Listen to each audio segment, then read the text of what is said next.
Thanks for joining me, everybody. It was President Abraham Lincoln who, upon hearing about General Grant being a drunk by probably some of Grant's enemies who were trying to undermine him, said, and I'm paraphrasing from the field, "I don't know what whiskey he's drinking, but I want it sent to all of my generals." And that's how I feel about President Trump and these vicious charges that he's crazy.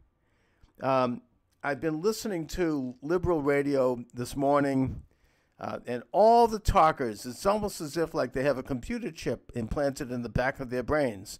They're all going at the same attack.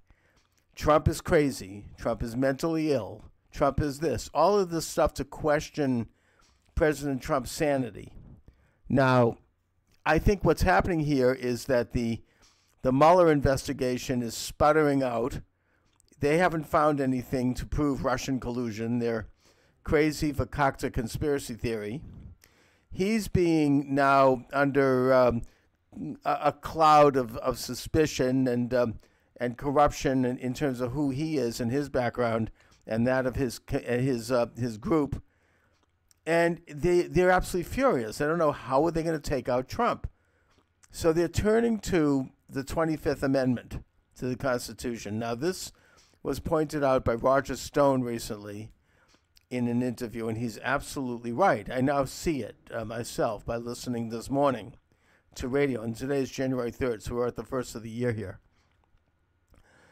And that is that the 25th Amendment is triggered when a president is so-called decapitated. He can't function for whatever reason. It was passed in 1967. And if the president is deemed to be incompetent, however that standard is applied, he can be taken out of office. He could be replaced by the vice president.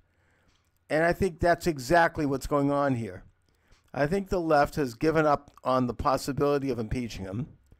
And so they're resorting to trying to make the case that he's not sane as a way of taking him out. And this is nothing more than an attempt to topple the government. This is what they do in leftist countries, like a Marxist country or like Nazi Germany and other socialist paradises, where the government is replaced. I mean, they topple it. And we need to understand it in that context. It's besides the fact that it's un-American. It certainly runs against American traditions, obviously, but it has everything to do with their mindset. They want to stop Trump, no matter what it takes, no matter how they can do it. And the reason now that it's becoming more obvious that they want to stop Trump is because Trump is more successful than ever. And that's why I get to my quote from Lincoln. Grant may be a drunk, but hey, whatever he's drinking, let's give it to all the generals. Grant was a winner, and Lincoln saw that. And that's where what I feel about Trump. I do not think that Trump is crazy, of course. This is just a classic leftist frame-up. It's an piece of agitprop. But even if he were, the country is succeeding based on his policies, and that's what they hate. And that's what drives them crazy. That's what's making them go completely off the deep end. And I think that this year you're going to see President Trump really get them at their worst, at their most vulnerable place. Putting aside the successes in foreign policy, the fact that ISIS is on the run, the fact that his strategists are containing international terror and solidifying our alliances, recognizing Jerusalem as the capital of Israel, putting aside his domestic successes. The tax cut is going to lead to a greater level of prosperity. The corporate tax cut is going to bring capital back into the United States where it will be invested.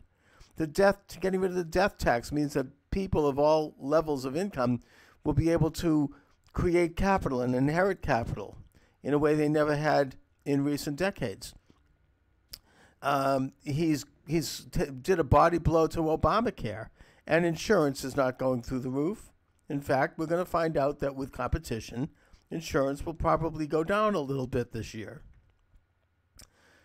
And the result is that the country is booming. The country is gradually moving around the corner, and we have a new vitality and a new energy. But the real enemy for the left is the fact that Trump is going to make inroads in the culture war, in that he is going to begin to attract his basic constituency, those who should be supporting him, that being minorities and millennials. Because they're going to see the benefit of doing so. They're going to look at him as a businessman who knows how to do things, and they're going to want that for themselves, like we all do, because that's the American way. We're a nation of businessmen. So they're going berserk. They're insane. They're going to try to take him out by deflecting, by projecting, I should say, their own mental disorder onto him. And they're doing it, and they're playing a game because that's how they think they're going to take him out. So we better watch for that. We should identify this for what it is. If this is crazy, we want more of it. Thanks for watching, everybody.